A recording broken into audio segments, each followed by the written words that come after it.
제2금융을 파헤쳐보자. 팍팍! 안녕하세요. 이혜리 기자입니다. 최근 제2금융권에서 가장 핫한 이슈는 P2P 대출이라고 할 수 있는데요. 올해부터 점차 소개되고 있는 P2P 대출에 대해서 조금 생소해하시는 분들 계실 겁니다. P2P 대출은 피어 투 피어의 약자로 개인과 개인 간의 대출을 연결해주는 이러한 대출 구조를 말합니다.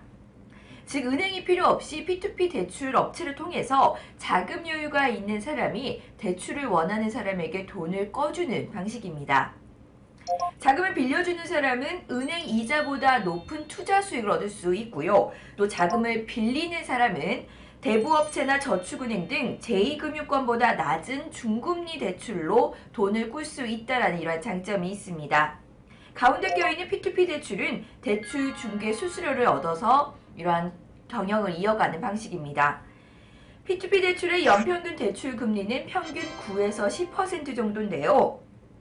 은행보다 금리가 조금 높기는 하지만 은행의 문턱을 넘지 못했던 사람들이 그동안 대부업체나 또 혹은 저축은행 등 높은 고금리를 이용해왔다는 점에서 9에서 10% 정도의 중금리 대출은 대출 수요자들에게 굉장히 큰 인기를 얻을 수밖에 없습니다.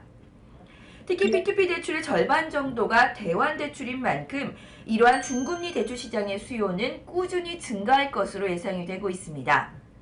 P2P 대출 적격 심사는 신용평가사의 신용등급과 또 P2P 업체들이 자체 개발한 빅데이터 기술을 활용하고 있는데요.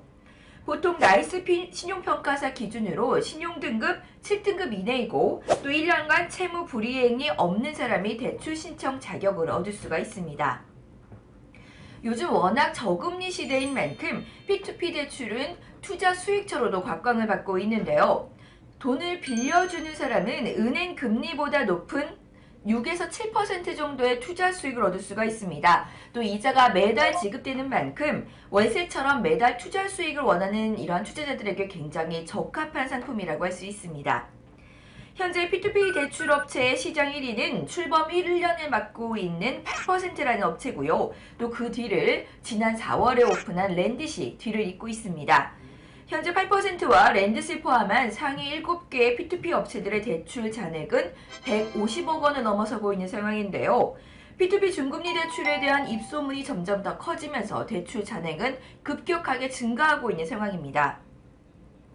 P2P 시장이 급속 성장하면서 저축은행 업계와 캐피탈사 등 제2금융사들이 이러한 P2P 업체를 예의주시하고 있는 상황인데요.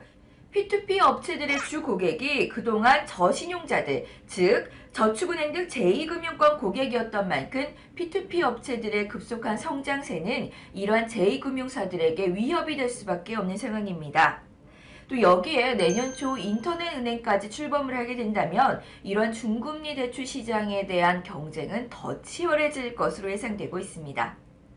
지금까지 이혜리 기자였습니다.